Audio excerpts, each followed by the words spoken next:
I've gotten probably 6 hours of sleep combined within the past 3 days, so I'm pretty cranky. I have a 4-month-old that I've been avoiding taking to the hospital because of germs, but I had to bring her for an hour while my mom came to get her. We stayed in the waiting room because I don't think babies can be in the ICU, plus I wouldn't want her there anyways. A little girl, maybe 2 or 3, was in the waiting room too. It was just my family and hers, and there was about 4 or 5 people in her group and 15 in mine. I know it's a lot, but we thought my grandmother was about to pass any moment at this time. Anyways, this little girl started taking my nicest dolls at first and not giving them back. Then screaming her head off and trying to go into the ICU. Her family would just tell her to come back to them, and she would for a moment then go right back to it. She started crawling on top of my brother-in-law, and he was getting super annoyed. Then she noticed me holding my baby and came to look at her, which I didn't mind.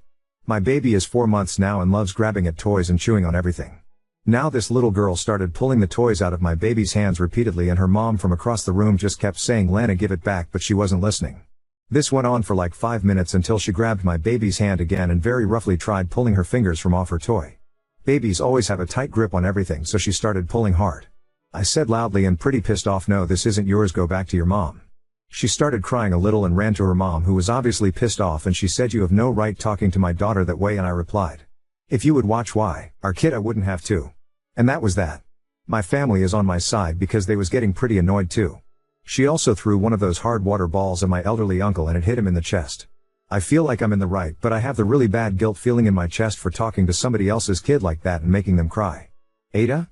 Edit. Also forgot to mention that the mom was on her phone the entire time, and who I assume was her parents and husband was sitting there talking. Okay, I can accept some people calling me the asshole for talking that way to the little girl instead of her mom, but I won't accept my family being called the asshole for 15 of us being at the hospital. At this time the doctor didn't believe she would make it, and we was getting prepared for her to pass.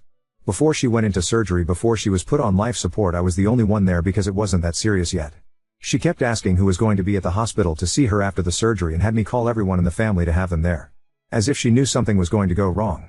I really think she just didn't want to be alone. So I definitely not going to apologize for having that many people in the waiting room. This waiting room was huge, and it was only my family and the little girl's family there.